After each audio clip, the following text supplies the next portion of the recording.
Hello, everybody. Welcome to Monday. The S&P 500 was down 0.2% today, down for a strange reason, actually. The report came out for manufacturing. It was kind of surprising that manufacturing actually expanded. First time that's happened since 2022. Manufacturing has been slowly contracting.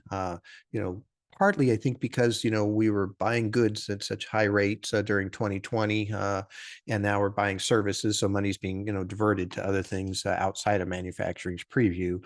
And then also, you raise rates as much as the Fed does, things generally slow down, and you really wanted them to slow down. That's what we're trying to do here to try to keep inflation under control.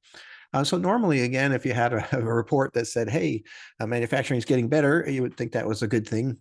But again, in an inflationary environment, that means that the Fed won't be lowering rates potentially as soon as the market was expecting. So right now, the bet was on, for a rate cut in June.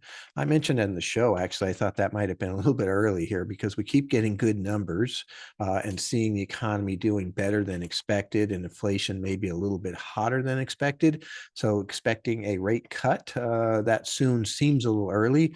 And Fed governors that have been doing all these interviews keep saying it's the second half of the year. I guess June could be classified as second half, but I would think it's really probably more September and later. Nonetheless, the market didn't have a much of a reaction to that, but it's down a little bit. Again, maybe it would be down more if this market wasn't so strong. I still think that there is, a bigger threat for inflationary pressures coming forward. I've mentioned before, I don't even know if they'll be lowering rates this year, just because of the good numbers that we keep seeing.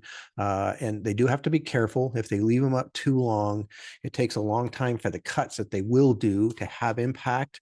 If things start to really slide because of all the rate increases they already did, they do want to be ahead of that as far as that goes. So it's a tricky deal. The Fed has a really hard job just because the things that they do have such a long time until it has the impact, and so it's very difficult to see what you really did.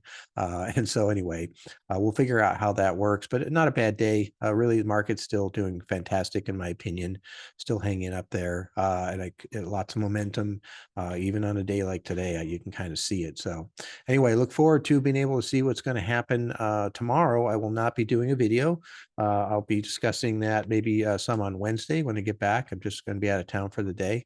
We can talk about what happened tomorrow and Wednesday on my next video that comes out Wednesday afternoon. Look forward to seeing you then. Thank you very much.